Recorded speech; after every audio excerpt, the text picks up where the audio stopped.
नमस्ते मित्रांनो, मी विठ्ठल पुंगळे आपलं स्वागत करतोय विठ्ठल पुंगळे या ॲपवरती। आणि आता भरती ओटीचा आपला जो मुद्दा चालू आहे या मुद्द्यातलं यातला शेवटचा टप्पा येतो भरती ओटी। मागच्या लेक्चरमध्ये आपण भरती आपल्या या ठिकाणी चंद्राच्या परिभ्रमण गतीचे परिणाम बघायला सुरुवात केली होती। यामध्ये पहिला परिणाम बघितला चंद्रकला, नंतर चंद्रग्रहण, नंतर सूर्यग्रहण बघितलेले। आता पुढचा मुद्दा येतो भरती ओटी। आता भरती ओटी म्हणजे काय, अगोदर आता या ठिकाणी ते लक्षात घ्यायचं, सागराच्या पाण्याच्या पातळीमध्ये हळूहळू वाढ होत जाण्याची स्थिती म्हणजे भरती येणे असते, आणि सागराच्या पाण्याच्या पातळीत हळूहळू घट होत जाण्याची स्थिती म्हणजे ओहोटी असते। दिवसातून दोनदा भरती येत असते, दोनदा ओहोटी येत असते। तर अशा पद्धतीनं रोज भरती ओहोटी चालू असते। महिनाभरामध्ये टोटल 60 वेळेस भरती ओहोटी येत असते। तर अशा पद्धतीनं या ठिकाणची ही संकल्पना येत असते। मग नेमके या ठिकाणी भरती ओटीमध्ये आपल्याला काय काय बघायचं, अगोदर ते लक्षात घेऊ आपण।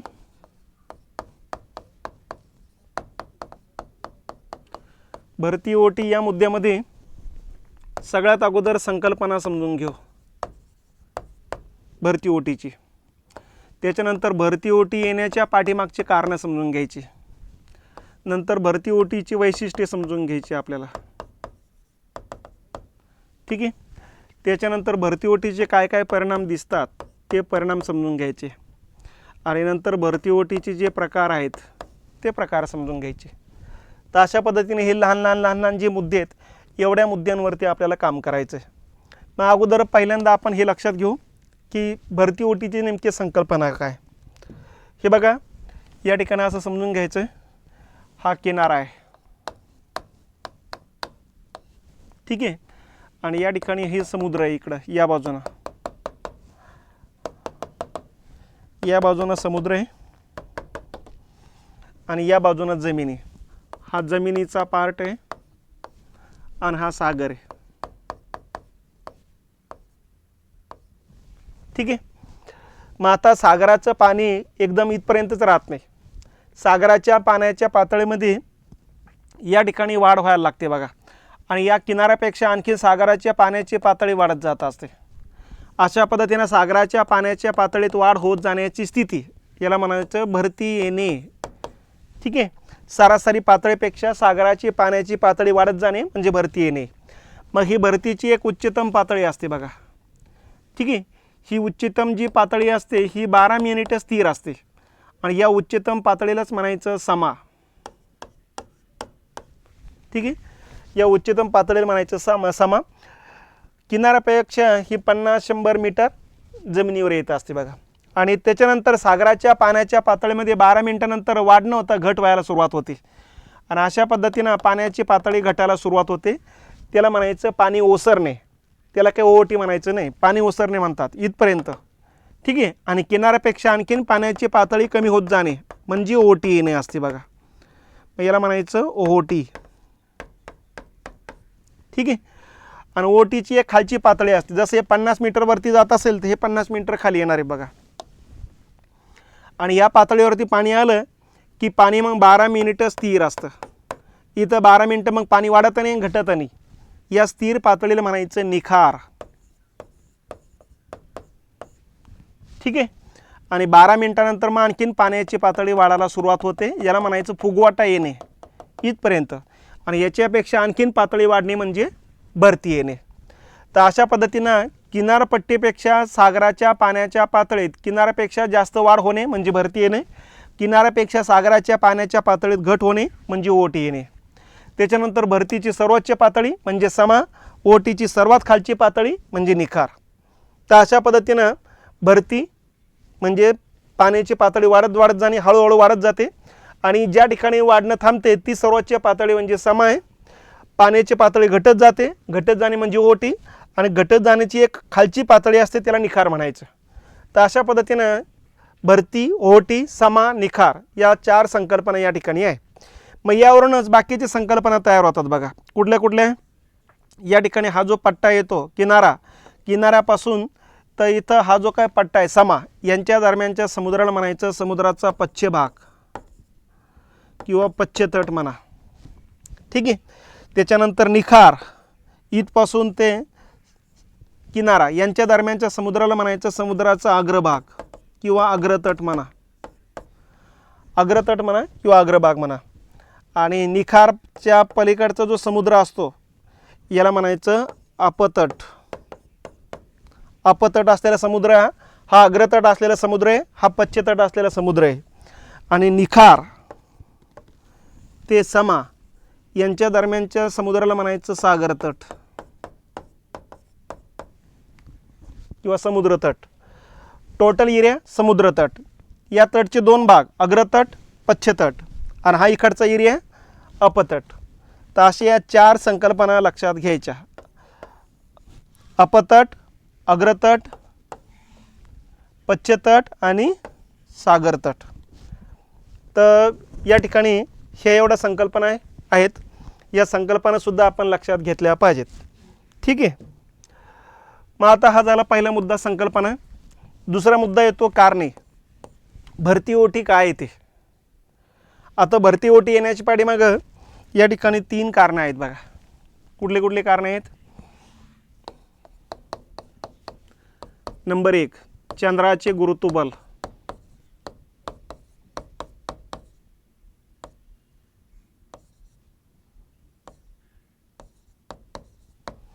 ठीक आहे. नंबर 2, पृथ्वीची केंद्रोत्सारी शक्ती.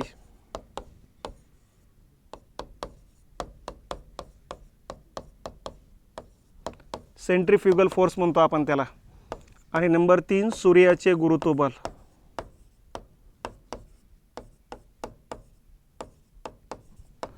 ही 3च कारणं आहे की ज्यामुळं पृथ्वीवर सातत्याने भरती ओटीच्या संकल्पना तयार होतात बघा. ठीक आहे. मग आता या ठिकाणी नेहमी लक्षात ठेवलं पाहिजे, सगळ्यात मेन कारण आहे चंद्र. हे बघा, सूर्याची गुरुत्वबल सगळ्यात जास्त आहे, पण सूर्य पृथ्वीपासून अंतरावर जास्त आहे. जितकं अंतर वाढणार तेवढं गुरुत्वबलाचा प्रगडा कमी पडणार, प्रभाव कमी पडणार. चंद्राचं गुरुत्वबल कमी आहे, सूर्यापेक्षा कितीतरी पटीने कमी आहे. सूर्यापेक्षा पृथ्वीचं कमी आहे, पृथ्वीपेक्षा चंद्राचं कमी आहे. पण चंद्र जवळ आहे आपल्याला. चंद्र आपल्यापासून 3,84,000 किलोमीटर अंतरावर आहे फक्त. सूर्य 15 कोटी किलोमीटर अंतरावर आहे. त्यामुळे चंद्राचं गुरुत्वबल कमी जरी असलं तरी जवळ असल्यामुळे त्याचा प्रभाव जास्त पडतो. म्हणून चंद्र ज्या बाजूनं असेल, या बाजूनं असेल इकडं आणि इकडं भरती येणार, या बाजूनं असेल इकडं आणि इकडं भरती येणार, या बाजूनं असेल ती या बाजूनं भरती येणार. चंद्र ज्या बाजूनं असेल त्या बाजूनं भरती येत असते. त्याचं कारणच ते की या बाजूनं चंद्र असेल तर या ठिकाणी पाणी इकडं ओढलं जातं. ठीक आहे. त्यामुळे या भागात भरती येत असते बघा. तर हे चंद्राचं गुरुत्वबल कारणीभूत आहे. दुसरं कारण आहे पृथ्वीची केंद्रोत्सारी शक्ती. ठीक आहे. पृथ्वीची केंद्रोत्सारी शक्ती म्हणजे काय, भरती फक्त चंद्राच्या बाजूने याच बाजूने येत नाही तर या बाजूने सुद्धा येत असते. मग आता या बाजूने चंद्र इकडं असल्यामुळे या बाजूने येणं साहजिकच आहे, पण या बाजूने काय येते तर त्याचं प्रमुख कारण आहे पृथ्वीची केंद्रोत्सारी शक्ती, म्हणजे सेंट्रीफ्युगल फोर्स म्हणतो आपण त्याला. म्हणजे नेमके काय, ज्या पद्धतीनं चंद्र पृथ्वीला आपल्या बाजूने खेचत असतो त्याच पद्धतीनं आपली पृथ्वी चंद्राला सुद्धा आपल्या बाजूने खेचत असते. आलं लक्षात. आणि त्याच वेळेस पृथ्वीचा मग हा जो भाग आहे हा भाग मागं लोटला जात असतो, इकडचा पाण्याचा भाग इकडे लोटला जात असतो. ठीक आहे. आणि त्यामुळे इकडच्या भागामध्ये पाण्याचा फुगवटा वाढतो. ठीक आहे. असं म्हणा किंवा असं म्हणा, चंद्राच्या बाजूनं या ठिकाणी पृथ्वीवरती पाणी खेचलं जात असतं आणि इकडच्या भागातली जमीन खेचलं जात असते. त्यामुळे इकडच्या भागातलं पाणी खेचलं गेल्यामुळं फुगवटा येतो आणि इकडच्या भागात जमीन इकडं ओढल्या गेल्यामुळं पाण्याचा फुगवटा वाढताना दिसतो. तर याला म्हणायचं सेंट्रीफ्युगल फोर्स किंवा केंद्रोत्सारी शक्ती किंवा केंद्रापासून दूर लोटणारी ताकद, शक्ती. लक्षात. कारण तुमच्या आमच्यामध्ये एकाच वेळेस 2 बलं कार्यरत असतात, केंद्राकर्षी, केंद्रोत्सारी. म्हणजे या ठिकाणी तुम्ही आम्ही जे काही उभा आहे हे दोन्ही बलं एकाच वेळेस कार्यरत म्हणून उभा आहे. जर एकच बल असतं आपल्यामध्ये केंद्राकडे ओढणारं किंवा केंद्रापासून दूर लोटणारं तर एखादा व्यक्ती जवळ आला की एकमेकांना खेचला गेलो असतो किंवा एकमेकांपासून दूर लोटला गेलो असतो आपण. तर एकाच वेळेस दोन्ही शक्ती कार्यरत आहेत. तसंच पद्धतीनं पृथ्वीमध्ये सुद्धा एकाच वेळेस दोन्ही शक्ती कार्यरत आहे, केंद्राकडे ओढणारी पण, केंद्रापासून दूर लोटणारी पण. तर चंद्राच्या बाजूनं केंद्राकडे ओढणारी ताकद कार्यरत होती पृथ्वीची आणि अपोजिट भागामध्ये केंद्रोत्सारी बल कार्यरत होऊन जाते. म्हणून पृथ्वीवर एकाच वेळेस 2 भागात भरती आणि या 2 भागात ओहोटी येत असते. तर हे दुसरं कारण या ठिकाणी लक्षात घेतलं पाहिजे. तिसरं कारण येतं सूर्याचं गुरुत्वबल. म्हणजे ज्या बाजूनं सूर्य आहे त्या बाजून सुद्धा भरती ओहोटी येत असते. फक्त चंद्राच्या गुरुत्वबलामुळे जेवढी भरती येते तेवढी सूर्यामुळे येत नाही. पण मग अमावस्या आणि पौर्णिमेला चंद्र आणि सूर्य एका दिशेनं असल्यामुळे साहजिकच आहे त्यावेळेस रोजच्यापेक्षा सरासरीपेक्षा मोठी भरती ओटी येते. आणि त्याच वेळेस लक्षात येतं आहे की असो नसो सूर्याच्या गुरुत्वबलाचा पगडा पडू लागलेला आहे, म्हणून रोजच्या सरासरी भरती ओटीपेक्षा या ठिकाणी या 2 दिवशी येणारी भरती ओटी मोठी असते आणि म्हणून सूर्याचाही गुरुत्वबलाचा पगडा पडतोय हे या ठिकाणी लक्षात येते. तर हे 3 कारणं आहे की त्यामुळे पृथ्वीवरती भरती ओटी येत असतात. तर हे 3च कारणं लक्षात ठेवायचं. हा जरा दुसरा मुद्दा. तिसरा मुद्दा येतो भरती ओटीची वैशिष्ट्ये काय. आता भरती ओटीची वैशिष्ट्ये काय, हे बघा, ही आपली पृथ्वी आहे, ठीक आहे. आता या बाजूनं आपण समजून घ्यायचं सूर्य आहे,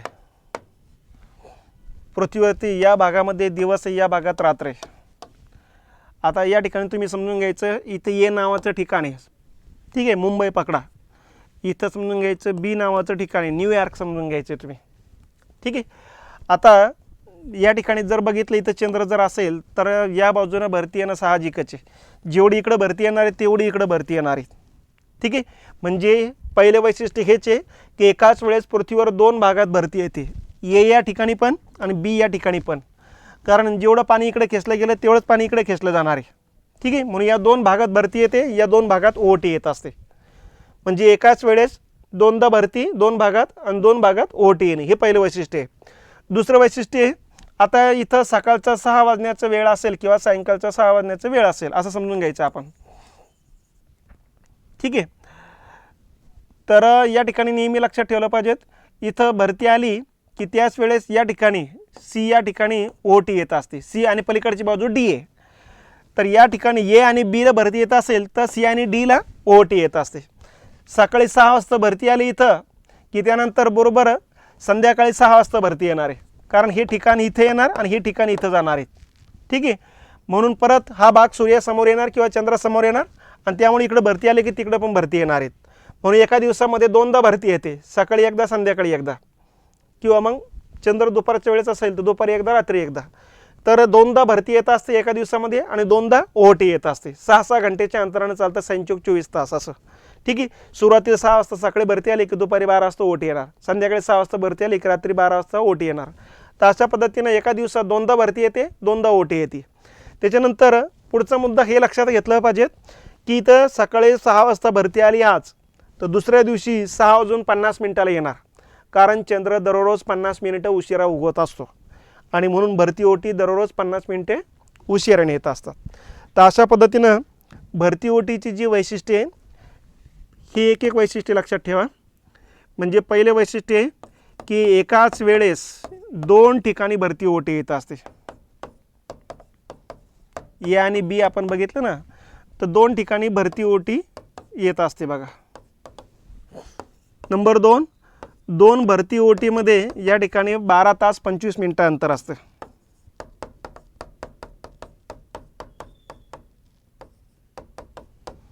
लक्षात एवढं अंतर असतं बघा. आणि तिसरं वैशिष्ट्य आहे की भरती ओटी दररोज 50 मिनिटं उशिराने येत असते.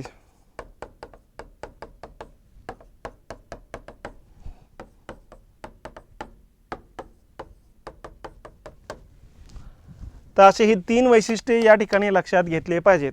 तर ही आहे भरती ओटीची वैशिष्ट्ये, ठीक आहे. पुढचा मुद्दा येतो भरती ओटीचे परिणाम. मग आता या ठिकाणी आपण बघितलेले बघा, पाण्याची पातळी इथपर्यंत वाढत जाते, नंतर पाण्याची पातळी इथपर्यंत कमी होत जाते, परत इथपर्यंत वाढत जाते, इथपर्यंत कमी होत जाते. मग अशा पद्धतीनं या पट्ट्यामध्ये काय काय परिणाम होतील. पहिला परिणाम काय होतो ते लक्षात घ्या. पहिला परिणाम आहे या भागातल्या लोकांना माहिती किनारा इथपर्यंत आहे, इथपर्यंत भरती येणार आहे, त्यामुळे या पट्ट्यातले लोक, किनारपट्टीजवळचे जे लोक आहेत या ठिकाणी असे वाफे तयार करतात आणि भरती आली की वाफे गच्च भरतात. मग आणि ओटीच्या वेळेस त्या वाफ्यातलं पाणी निथरलं जातं आणि क्षार तसेच राहतात. या क्षारापासून मीठ तयार करतात बघा. तर मिठागाराची निर्मिती हे भरती ओटीचा पहिला परिणाम आहे. दुसरा परिणाम काय आहे, या ठिकाणी भरती ओटीमुळे या पट्ट्यामध्ये जो काडी कचरा असेल तो काडी कचरा सागर तळावर लोटला जातो बघा. तेवढंच किनारपट्टीवरचं प्रदूषण कमी करता येत असतं. पण प्लास्टिकच्या रूपानं प्रदूषण असेल तर ते आणखीन समुद्र बाहेर फेकून देत असतो, ते काही मध्ये घेत नसतो, हे लक्षात घेतलं पाहिजे. काडी कचरा या स्वरूपातलं जे काही प्रदूषण आहे हे कमी करता येतं भरती ओटीमुळे, हा दुसरा परिणाम आहे. तिसरा परिणाम आहे या भरती ओटीमुळे वातावरणात जास्तीचा जो कार्बन डायऑक्साईड आहे तो सागर तळावर लोटला जात असतो, म्हणून सागर तळाला कार्बन डायऑक्साईडचा सिंक प्रदेश म्हणून ओळखला जात असतं बघा. म्हणून वातावरणामध्ये कार्बन डायऑक्साईडचं जे प्रमाण आहे ते जवळपास सारखं राहण्याचं कारण भरती ओटी, हे एक लक्षात घेतलं पाहिजे. हे तिसरं कारण आहे, तिसरा परिणाम आहे. चौथा परिणाम आहे, या भरती ओटीच्या लाटाचा आधार घेऊन या ठिकाणी आपण छोटे छोटे टर्बाईन बसवत असतो आणि या टर्बाईनला पाणी धडकलं गेलं की टर्बाईन फिरतं आणि त्यापासून वीज निर्माण करता येते. या विजेलाच आपण म्हणत असतो भरती तरंग ऊर्जा. मग भरती तरंग ऊर्जा जी आहे टायडल एनर्जी, या ठिकाणी किनारपट्टीवरती आपण मोठ्या प्रमाणात ऊर्जा निर्माण करू शकतो. सध्या भारताची 8,000 ते 9,000 मेगावॅट एवढी कॅपॅसिटी तयार झालेली आहे. सध्या आपण 3 ठिकाणी ऊर्जा तयार करण्याची प्रकल्पावरती काम करतो आहे. कच्छची आखात, केरळमध्ये विजिझम आणि दुर्गादुआने पश्चिम बंगालमध्ये. तर या ठिकाणी 3 ठिकाणी आपण भरती ओटीच्या आधारे ऊर्जा तयार करतो, त्याला भरती तरंग ऊर्जा म्हणतो. 3 ठिकाणी आपले प्रोजेक्ट सध्या चालू आहेत. तर ऊर्जा निर्मिती हा एक परिणाम या ठिकाणी लक्षात घेतला पाहिजे. आणि शेवटचा परिणाम म्हणजे आपली जी सजीव सृष्टी निर्माण झाली, ही सजीव सृष्टी अगोदर पाण्यामध्ये निर्माण झालेली. पाण्यामध्येच एक पेशी जीव तयार झाला, हा एक पेशी जीवाचं रूपांतर बहुपेशी जीवामध्ये झालं, म्हणून आपण पाण्याला जीवन म्हणतो असतो, कारण सगळ्या जीवांचं उत्पत्ती इथून झाल्याचं मानलं जाते. आणि हा एक पेशी जीव बहुपेशी जीवामध्ये रूपांतर झाल्यामध्ये सुरुवातीला जलचर होता, भरती ओटीमुळे तो जमिनीवर आला असला पाहिजे, मग तो उभयचर बनला जमिनीवर आणि पाण्यामध्ये राहणारा, आणि नंतर मग जमिनीवरतीच मग त्याची उत्क्रांती होत गेली असली पाहिजेत आणि त्यापासून सध्याची सजीव सृष्टीची उत्पत्ती निर्मिती झाली असली पाहिजेत, उत्क्रांती झाली असली पाहिजेत. तर अशा पद्धतीनं भरती ओटीसुद्धा त्याचाच एक महत्त्वाचा एक मुद्दा या ठिकाणी मानला जातो असतो. तर हे भरती ओटीचे परिणाम लक्षात घेतले पाहिजेत. कुठले कुठले परिणाम? यामध्ये सगळ्यात पहिला जो परिणाम आहे मिठागाराची निर्मिती, मीठ तयार करणे, हा पहिला परिणाम. दुसरा आहे प्रदूषण कमी करता येतं बघा, ठीक आहे. तिसरा आहे कार्बन डायऑक्साईड शोषला जातो असतो, ठीक आहे. चौथा येतो वीज निर्मिती. आणि 5वा येतो असतो जीवांची उत्क्रांती.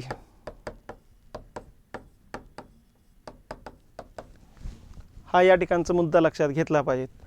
तर हे 5 परिणाम या ठिकाणी या भरती ओटीचे आपल्याला दिसतात. आता शेवटचा मुद्दा येतो असतो या भरती ओटीचे कुठले कुठले प्रकार पाडले जातात, ठीक आहे. आता मित्रांनो हे लक्षात घेतलं पाहिजे की भरती ओटी रोज येत असते. आता रोज येते म्हणजे काय, इथं समजून घेतलं पाहिजे हा सूर्य आहे, दिवसातून 2दा येत असते ती. इथं आपली पृथ्वी आहे, ठीक आहे. पृथ्वीवरती या बाजूला दिवस आहे, या बाजूला रात्र आहे, ठीक आहे. आता बरोबर चंद्र या ठिकाणी असणे, चंद्र या ठिकाणी असणे याचा अर्थ हा दिवस पौर्णिमेचा आहे. मग पौर्णिमेच्या दिवशी भरती ओटी सर्वात मोठी येत असते. इकडे इथपर्यंत येत असते, तर इकडे इथपर्यंत येत असते, ठीक आहे. मग इकडे ए या ठिकाणी सुद्धा भरती येणार, बी या ठिकाणी सुद्धा भरती येणार. ही सर्वात मोठी भरती ओटी असणार आहे. लक्षात. दुसऱ्या दिवशी चंद्र थोडा पुढे जातो, त्यामुळे दुसऱ्या दिवशी याच्यापेक्षा लहान भरती येणार. इकडं पण लहान येणार आहे, इकडं पण लहान येणार आहे. तिसऱ्या दिवशी आणखीन लहान होणार आहे, चौथ्या दिवशी आणखीन लहान, इकडं पण लहान लहान होत जाणार आहे. 5व्या दिवशी, 6व्या दिवशी, 7व्या दिवशी, 8व्या दिवशी. 8व्या दिवशी म्हणजे चंद्र या ठिकाणी आलेले आहे, अष्टमीचा दिवस असतो हा, ठीक आहे. तर अष्टमीपर्यंत 8 दिवसामध्ये भरती रोज कमी कमी कमी कमी कमी कमी होत जाते. 1-1, 2-2 मीटरनं कमी कमी होत जात असते बघा, आलं लक्षात. आणि मग इथं ही सर्वात कमी भरती आहे. आणि अष्टमीनंतर मग 1-1 दिवस चंद्र जसा पुढं पुढं जाणार तसं एक दिवसानं भरती ओटी वाढत वाढत जाणार आहे. आणि ज्यावेळेस चंद्र इथं येणार म्हणजे हा दिवस येतो अमावस्येचा, आणि अमावस्ये दिवशी भरती ओटी मग सर्वोच्च पातळीवर येणार, आलं लक्षात. इकडे इथपर्यंत येणार, इकडे इथपर्यंत येणार आहे, ठीक आहे. आणि अमावस्या झाली की प्रत्येक दिवशी भरती ओटी अशी पुढच्या 8 दिवसामध्ये कमी कमी होत जाणार आहे, आणखी ती इथपर्यंत येईल. मग पुढच्या 8 दिवसामध्ये आणखीन वाढत वाढत वाढत इथपर्यंत जाणार. तर थोडक्यात रोज भरती 2दा येते, 2दा ओटी येत असते. महिन्याभराचा विचार केला, पौर्णिमा टू पौर्णिमा महिना आहे, या महिन्याभराचा विचार केला तर 60 वेळेस या ठिकाणी भरती येणार आणि 60 वेळेस ओटी येणार आहे. मग रोजचा भरती ओटीचा प्रकार पाडला जात नाही.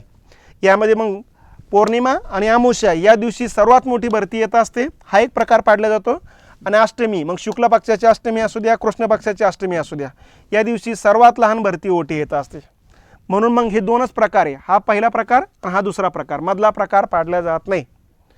मग जी सर्वात मोठी भरती ओटी आहे त्याला म्हणायचं उधाणाची भरती ओटी, आणि जी सर्वात लहान असते त्याला म्हणायचं भांगाची भरती ओटी. मग भांगाची भरती ओटी कृष्ण पक्षाची अष्टमी आणि शुक्ल पक्षाच्या अष्टमीला येणार आहे, आणि उधाणाची भरती ओटी अमावस्या आणि पौर्णिमेला येणार आहे. तर अशा पद्धतीनं भरती ओटीचे दोनच प्रकार या ठिकाणी आहेत. कुठले कुठले? उधाणाची भरती ओटी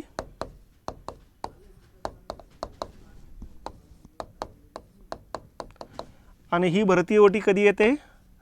अमावस्याच्या दिवशी आणि दुसऱ्यांदा पौर्णिमेच्या दिवशी.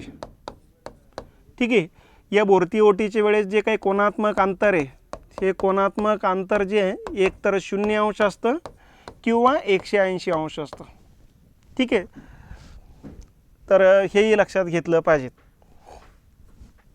आणि मग अशा वेळेस स्थिती कशी राहते बघा, अशी स्थिती असते. हा सूर्य असतो, इथं चंद्र राहील किंवा पलीकडून चंद्र राहील, इथं पृथ्वी राहणार. ठीक आहे. पृथ्वीवरती इकडं रात्र आहे आणि इकडं भरती ओटी एवढी येणार आणि इकडे एवढी जाणार. तर या ठिकाणी चंद्र असेल किंवा त्या ठिकाणी असेल. या 2 दिवशी येणारी भरती ओटी सर्वात मोठी असते, आणि सर्वात मोठ्या भरती ओटीलाच म्हणायचं उधाणाची भरती ओटी. मग ही उधाणाची भरती ओटी असते बघा. ठीक आहे. इकडं असू द्या किंवा इकडं असू द्या.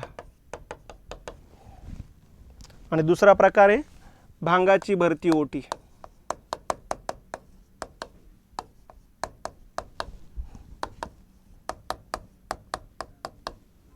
ठीक आहे.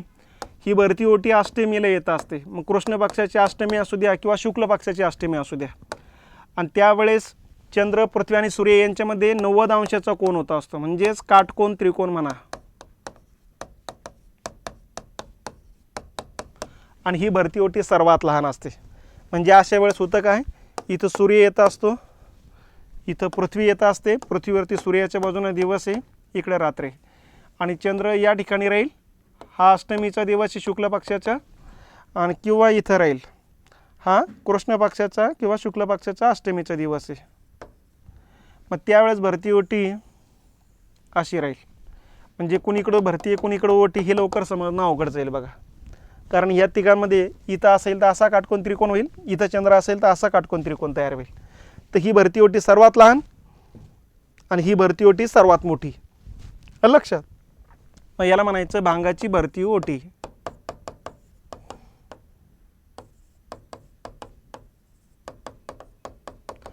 तर अशा पद्धतीने भरती ओटीचे दोनच प्रकार पाडले जातात.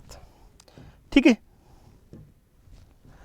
तर या पद्धतीनं हे भरती ओटी संबंधित हे 5 मुद्दे आपण बघितलेले आहेत. संकल्पना बघितल्या, भरती ओटीची कारणं बघितलीत, भरती ओटीचे वैशिष्ट्ये बघितलेत, भरती ओटीचे परिणाम बघितलेत आणि भरती ओटीचे प्रकार बघितलेले आहेत.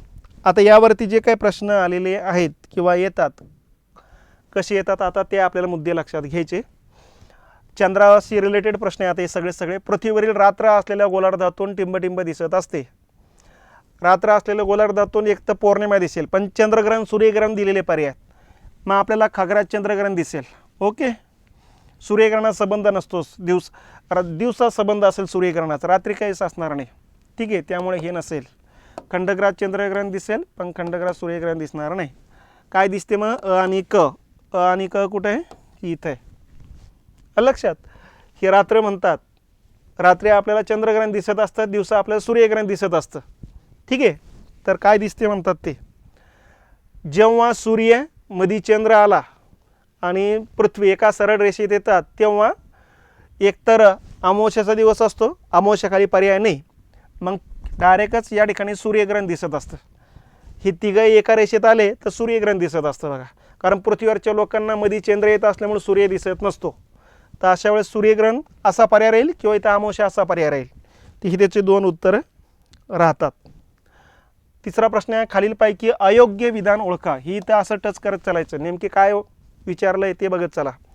सर्वात मोठी भरती ओटी अमावस्या आणि पौर्णिमेला येते. बरोबर आहे? यस, बरोबर आहे.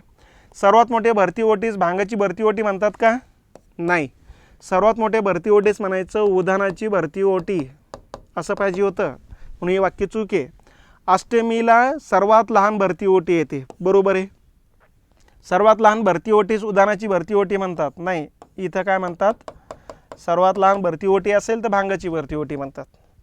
तर अशा पद्धतीनं अयोग्य ओळखा सांगितलेली म्हणजे ब आणि हे ड, ब आणि ड चुकीचं येते.